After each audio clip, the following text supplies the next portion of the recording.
ਗਾੜਾ ਵੀ ਹੁੰਦਾ ਪਿਆ ਆ ਦੇਖ ਕਿੰਨਾ ਹਨਾ।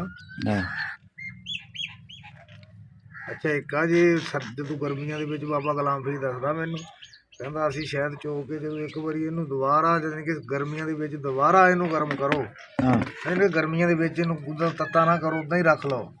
ਗਰਮੀਆਂ ਦੇ ਵਿੱਚ ਮੁੜ ਕੇ ਭਾਵੇਂ 50 ਸਾਲ ਪਿਆ ਰਿਹਾ, ਕਹਿੰਦਾ ਜੰਮਦਾ ਹੀ ਨਹੀਂ ਸਰੋਂ ਦਾ ਜਿਹੜਾ ਇੱਕ ਵਾਰੀ ਜਾਣੀ ਕਿ ਆਪਣੇ ਆਪ ਪਿਘਲ ਜਾਵੇ ਪਿਆ ਪਿਆ ਧੁੱਪੇ, ਮੁੜ ਕੇ ਨਹੀਂ ਕਹਿੰਦਾ ਜੰਮਦਾ ਹੈ। ਅੱਛਾ ਜੀ। ਹਾਂ ਉਹ ਸਾਡੇ ਤੋਂ ਵੱਡੇ ਆ, ਬਿਹਤਰ ਜਾਣਦੇ ਆ, ਅਸੀਂ ਐਵੇਂ ਉਹਨਾਂ ਨੂੰ ਬਹਿਸ ਕਰੀਏ ਕਿਉਂ?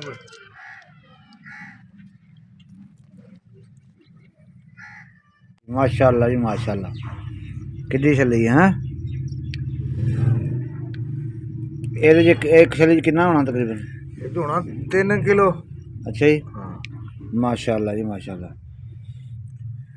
ਇੱਥੇ 5 ਹੋਏ ਨੇ? ਹਾਂ ਹਾਂਜੀ ਮਾਸ਼ਾਅੱਲਾ ਜੀ। ਠੀਕ ਆ। ਹਾਂ ਤੁਸੀਂ ਜਾ ਤੂੰ ਕਰੀਏ ਆਪਣਾ ਕੰਮ ਵੀ ਨਾਲ ਕਰੀ। ਮੱਖੀਆਂ ਵੇਖ ਲਓ ਜੀ ਨਾਲ ਹੀ ਲੱਗੀਆਂ ਨੇ ਹਾਲੇ। ਇਹ ਹਾਲਾਂਕਿ ਮੱਖੀਆਂ ਵੀ ਵਿੱਚ ਠੰਡ ਬੜੀ ਹੈ ਨਾ ਅੱਜ, ਦੇ ਗਿਆ ਯਾਰ ਠੰਡ ਦੀ ਵਜ੍ਹਾ ਤੋਂ ਉਹਦੇ ਵਿੱਚ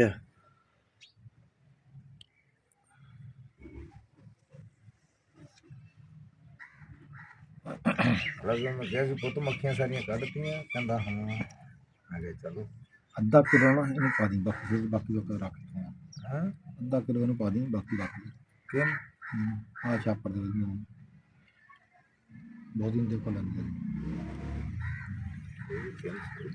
ਅਸਾਂ ਤਾਂ ਉਹ ਹੌਲੀ ਚ ਕੱਢਾਂਗੇ। ਹਾਂ ਉਹਦੇ ਵਿੱਚ ਲਾਵਾਂਗੇ। ਕੌਣ?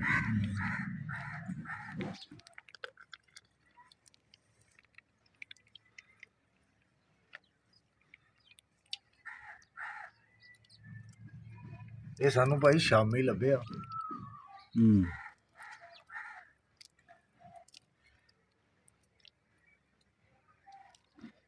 ਸਹੀ ਆ ਮੈਂ ਕਿਹਾ ਭੈਣ ਦਾ ਕਿਉਂ ਪੂਰੇ, ਮੈਂ ਕਿਹਾ ਕਿਸੇ ਨੇ ਫੜ ਲਿਆ ਤਾਂ ਲਿੱਤਰ ਫਿਰ ਗਿਆ ਤਾਂ ਖਾਏਗਾ ਇਹਨੂੰ। ਮੈਂ ਕਿਹਾ ਤੂੰ ਤਾਂ ਸਾਈਡ ਤੇ ਆਰਾਮ ਨਾਲ ਬੈਠਾ। ਇਹ ਬੇਰੀ ਦਾ ਇਹ ਜਿਹੜਾ ਆਮ ਹੈ। ਅੱਛਾ ਬਿੱਲਾ 4 ਦਿਨ ਮੇਰੇ ਬੜਾ ਖਿਲਾਫ ਲਿਆ ਹੈ ਨਾ। ਬਾਬੇ ਗੁਲਾਮ ਫਰੀਦ ਨੂੰ ਉਧਰ ਮਲਾਇਆ ਭਾਈ ਇਹਨੂੰ ਕਿੰਨੇ ਸ਼ੀਟੂ ਖਿਲਾਏ। ਬਾਬੇ ਨੇ ਸਹੇਲੀ ਹੈ ਨਾ, ਹੈ ਆਪਣੀ ਸਹੇਲੀ ਹੈ ਨਾ। ਕਿਉਂ? ਇਹ ਬਾਬਾ ਕਹਿੰਦਾ ਯਾਰ ਤੂੰ ਇਹਨਾਂ ਨੂੰ ਸ਼ਹਿਦ ਨਹੀਂ ਦੇਣਾ ਸੀ, ਕਹਿੰਦਾ ਇਹਨਾਂ ਨੂੰ ਜਦੋਂ ਪਤਾ ਹੀ ਹੈ ਨਹੀਂ ਇਹਨਾਂ ਨੂੰ ਸ਼ਹਿਦ ਦੇਣ ਦਾ ਫਾਇਦਾ। ਮੈਂ ਕਿਹਾ ਬਾਬਾ ਯਾਰ ਬੰਦਾ ਕਹਿੰਦਾ ਬਾਬਾ ਕਹਿਣ ਲੱਗਾ ਹਾਂ ਬਾਬਾ ਇੰਨੀ ਗੱਲ ਨਹੀਂ ਕਹਿੰਦਾ ਅੱਲਾ ਦੀ ਕਸਮ। ਬਾਬਾ ਯਾਰ ਰੌਲੇ ਤੋਂ ਡਰਦਾ, ਵੀ ਰੌਲਾ ਜ਼ਰੂਰੀ ਕਰਨਾ। ਉਹਨੂੰ ਪਤਾ ਨਾ ਵੀ ਤਲਕ ਵਾਸਤਾ। ਮੈਂ ਤਾਂ ਰੌਲੇ ਵਾਲਾ ਘਰ ਲੱਭਦਾ, ਮੈਂ ਲੱਭਦਾ ਬਾਬਾ ਡਰਦਾ।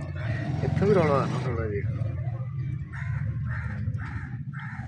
ਬਾਬੇ ਨੂੰ ਪਤਾ ਤਲਕ ਵਾਸਤਾ ਖਰਾਬ ਹੁੰਦਾ। ਹਾਂ ਰਿਆਜ਼ ਨਾਲ ਤਲਕ ਆ ਨਾ ਬਾਬੇ ਦਾ ਬਹੁਤ। ਰਿਆਜ਼ ਪਠਿਆਲੇ ਦੀ ਬੜੀ ਬਾਬਾ ਤਾਰੀਫ ਕਰਦਾ ਹੁੰਦਾ। ਅੱਲਾ ਦੇ ਬੰਦੇ ਆਪਣੇ ਬਾਈ ਦੇ ਵਿੱਚ ਜਿਹੜੀ ਆ ਉਸ ਭੱਠੇ ਦੀ ਲੱਗੀ ਹੋਈ ਹੈ। ਹਾਂ ਨਿਚੋੜ ਰਹੇ ਹਾਂ ਛੱਲੀਆਂ ਬਾਈ ਦੇ ਵਿੱਚ ਇੱਟ ਉਸ ਭੱਠੇ ਦੀ ਲੱਗੀ ਹੋਈ ਹੈ।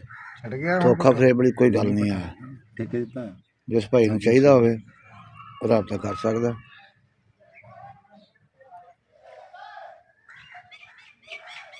ਦੋ ਨੰਬਰ ਸਾਬਤ ਕਰਨ ਵਾਲੇ ਨੂੰ ਲੱਖ ਰੁਪਇਆ ਜੁਰਮਾਨਾ, ਲੱਖ ਰੁਪਈਆ ਇਨਾਮ ਹੈ। ਜਿਹੜਾ 2 ਨੰਬਰ ਆਖੇ ਕਿ 2 ਨੰਬਰ ਸਾਬਤ ਕਰ ਦੇ। ਕੀ ਖਿਆਲ? ਹਾਂ ਜੰਮਿਆਂ ਤਾਂ ਲੋਕੀ ਆਖ ਦਿੰਦੇ ਨੇ ਵੀ ਸ਼ਹਿਦ ਨਹੀਂ ਜੰਮਣ ਨੂੰ ਜੋ ਆ ਸਾਹਮਣੇ ਜੋ ਆ ਸਾਡੇ। ਹਾਂ ਨਹੀਂ ਕਈ ਬੰਦੇ ਕਹਿੰਦੇ ਜੰਮ ਗਿਆ ਲੈ, ਜਾਂ ਸ਼ਹਿਦ ਤਾਂ ਜੰਮਦਾ ਹੀ ਨਹੀਂ, ਜੰਮਦਾ ਹੀ ਨਹੀਂ ਭਾਈ। ਉਹ ਜਿਨ੍ਹਾਂ ਨੂੰ ਪਤਾ ਨਾ ਉਹਨਾਂ ਨੂੰ ਫਿਰ ਜੰਮਦਾ ਹੀ ਆ ਭਾਈ ਜੀ। ਅਸਤੂ ਦਾ ਵੀ ਜੰਮ ਜਾਂਦਾ, ਜਿਹੜੀ ਮਰਜ਼ੀ ਕਿਹੜਾ ਦੇ ਪਹਿਲੇ ਮਹੀਨੇ ਆ ਕੇ ਸ਼ਹਿਦ ਜੰਮ ਜਾਂਦਾ। ਸਿਰਫ ਜੰਮਦਾ ਨਹੀਂ ਤਾਂ ਛੋਟਾ ਸਰੋਂ ਦਾ ਜੰਮਦਾ ਵਾ। ਹਾਂ ਛੋਟਾ ਨਹੀਂ ਜੰਮਦਾ, ਛੋਟਾ ਨਹੀਂ ਛੇਤੀ ਜੰਮਦਾ। ਆ ਮੇਰੇ ਕੋਲ ਪਿਆ ਹੀ ਆ, ਆ ਵੀ ਪਿਆ ਹੀ ਆ, ਦੇਖ ਲਾ ਜੀ ਜੰਮ ਕੋਲ ਦੀ ਵੀ ਨਹੀਂ ਲੰਘੀ ਕੋਈ ਸ਼ਾਇਦ।